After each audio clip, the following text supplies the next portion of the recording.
Hi, and welcome back to Football Made Simple. Jose Mourinho hosted his old employers as Tottenham prepared to host Manchester United. Spurs desperately needed a win to keep fourth as a realistic possibility, whilst a win for United would make second look more secure and keep alive any faint hopes they have of a title push. In the end, United came out on top, 3-1, thanks to goals by Fred, Cavani and Greenwood, with Son netting for Spurs. The XG indicated it was a well-deserved win for United, 2.1 to 0.92.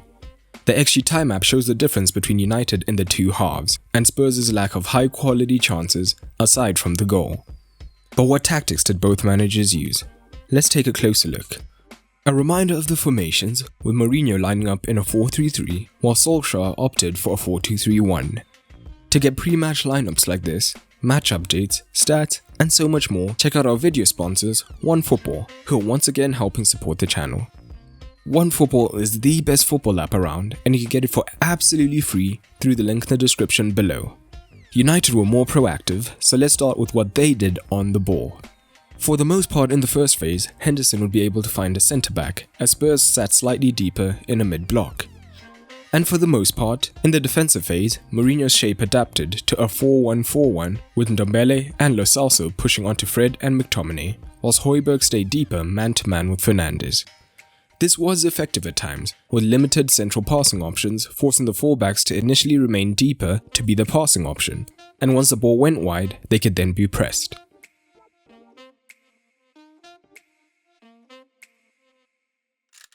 As a result, this almost man-to-man press meant that Spurs only conceded 8.43 passes per defensive action. But Solskjaer made great adjustments throughout this match, and Pogba was the key. He operated in three important ways, which disrupted the Spurs shape in varying ways. Firstly, particularly in the second half, Solskjaer placed more faith in his centre-backs to play out against Kane, which would allow Shaw in particular to push high up the pitch early, granting Pogba more freedom. At times, we would see him move deeper into the half space to create more space on the outside left. As a result, the left-hand side is where United preferred to attack down. And as initially Aurier would be marking Pogba, he would often be drawn in by this first movement, and crucially Pogba moved deeper into the half space, which would create more space in behind, and this would become a foot race between Shaw and Lucas to get on the end of a chip ball over the top, to then look for a potential cross or a pass inside.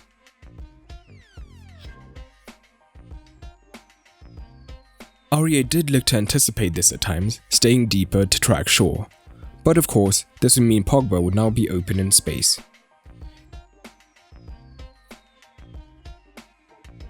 United would also look to take advantage of Spurs' pressing shape by having Pogba move into the midfield, creating something like a midfield square with dual number 10s. This would often mean that if Ndombele and Lo Celso were bypassed higher up, Højbjerg would now have two men to deal with, allowing United to create chances with the runners advancing ahead of them.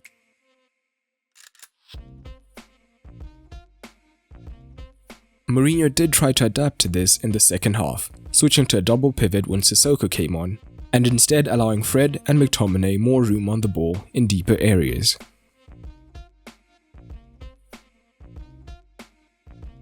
But we do see the positioning of Pogba and Fernandes as the 10s in the lead-up to Cavani's goal. Although Mourinho had switched to the double pivot, Højbjerg is caught the wrong side, so we see a single pivot having to deal with two men as in the first half. And Reguilón has had to push out to defend instead, creating the resulting space for Greenwood to cross.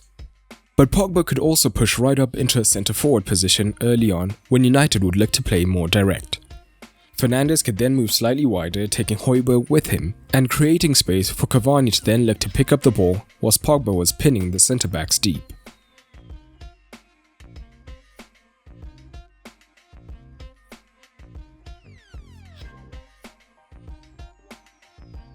Alternatively, they could go direct to Pogba as a target man to knock it down, and Pogba won 4 contested aerial duels, the joint most for United.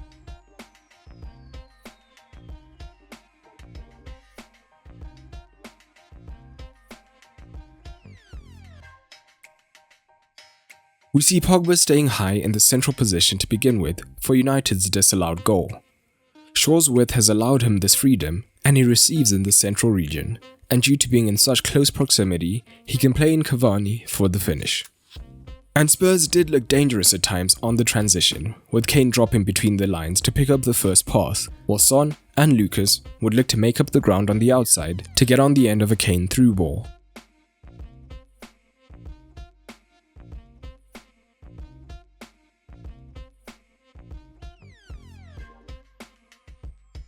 But let's look more closely at what Spurs look to do in controlled possession. From deep, the centre-backs would drop into the box, and United's pressing shape would adapt well.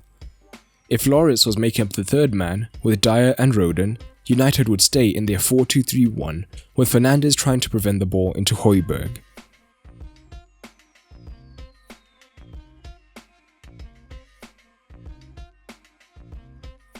But if Spurs were higher up the pitch, United would shift into a 4-4-2, with Fernandes joining Cavani to make it a man-to-man press. And because neither centre-back is excellent on the ball, Højbjerg would have to drop in to create a 3 versus 2 and the numerical superiority.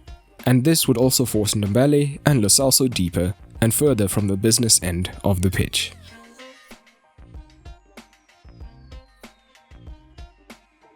And Spurs were able to find more joy down their right. This is because Rashford or Pogba on the left tended to stay more central and higher during the defensive phase, ready to transition as Aurier looked to push high and wide early. It was a game of chicken, as one of these men would make the difference if the ball broke their way.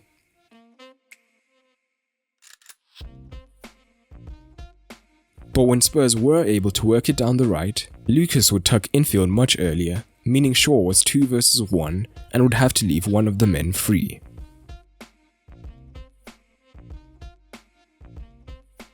We see elements of this in Spurs' goal. Ndombele has space on the right as Pogba is caught higher up. Aurier is wide occupying Shaw and Maguire looks to shift across to cover, and this allows Lucas to make a central run. Kane, as always, is the hub, receiving and looking to play in runners ahead of him, and Lucas receives before playing in Son. Overall, this was an impressive performance by Solskjaer's men, and almost guarantees them second spot at worst. For Mourinho, on the other hand, the situation is beginning to look dire, being tactically outdone by yet another rival in the top half of the table. But I want to know down in the comments below what you made of the match. I would also love to know your predictions for positions 3 through 6th. Leave them down below with a football emoji somewhere in the comment so I can find it easily. I'll stick my neck out and put my predictions on screen now. And if you want even more content whilst helping to support the channel, consider checking out my Patreon at patreon.com/footballmadesimple. You'll get early access to videos, exclusive videos, as well as access to the upcoming FMS video podcast. A special thanks to Nils Lengman, Ofulu Majawa, and Alec Dainty for all the support on Patreon. But that's all for today, and remember, keep it simple.